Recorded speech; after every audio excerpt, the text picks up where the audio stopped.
नमस्कार शिलू बहन जी, मैं सुशांत ठाकुरिया हूँ आसाम तिनसुकिया शहर से। मैं आपको एक प्रश्न करना चाहता हूँ, क्या ब्रह्मा कुमारी जी एक नया धर्म है?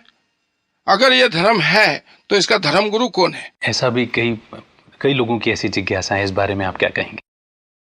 वास्तव में हम इस संस्था को कोई नया धर्म नहीं कहेंगे, पर ये आध्यात्मिक संस्था है और मनुष्य गुरु की बात नहीं है।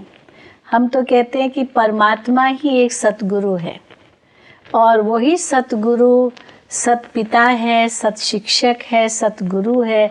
सब संबंध हमारे उस परमात्मा के साथ हैं और उनको ही हमें याद करना है।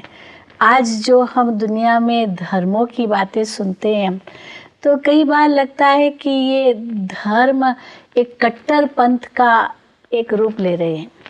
वास्तव में धर्म का तो बड़ा सुंदर अर्थ होता है। धर्म माना धारणा, जीवन में जो धारण करने योग्य है वही धर्म है।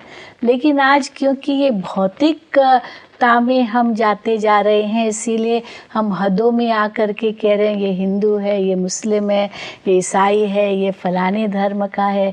पर आध्यात्मिक इन धर्मों से ऊपर हमें ले जाती है, क्योंकि आध्यात्म माना आत्मा का अध्ययन। जी।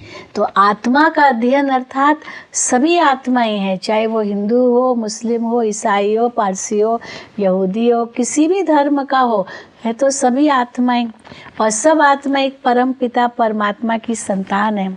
सभी धर्म पिताओं ने भी उस एक परमात्मा को ही याद किया, इसलिए उसको ही पहचानना, उनसे ही आत्मा का संबंध जो आज टूट चुका है वो फिर से जोड़ने का काम अध्यात्म करता है। जी। इसलिए आत्मा का अध्ययन, परमात्मा का अध्ययन, ये आध्यात्मिकता सिखाती है। जी। और ये एक ऐसी सुंदर कड़ी है जिसके आधार से सब धर्मों में फिर समन्वय हो जाएगा। जी जी जी। क्योंकि एक पिता की हम सब संतान हैं।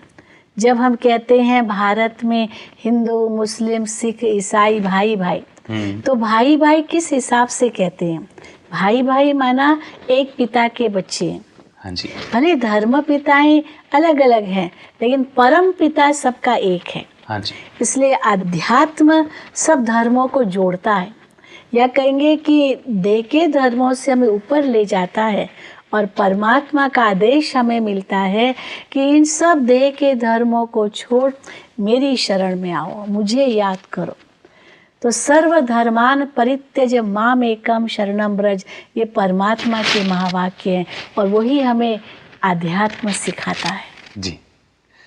तो दोस्तों, स्पष्ट है कि प्रजापिता ब्रह्मा कुमारी ईश्वरीय विश्वविद्यालय एक आध्यात्मिक संस्थान है और भारत में भी तो देखिए आध्यात्म को ही, रूहानियत को ही ज़्यादा महत्व दिया गया।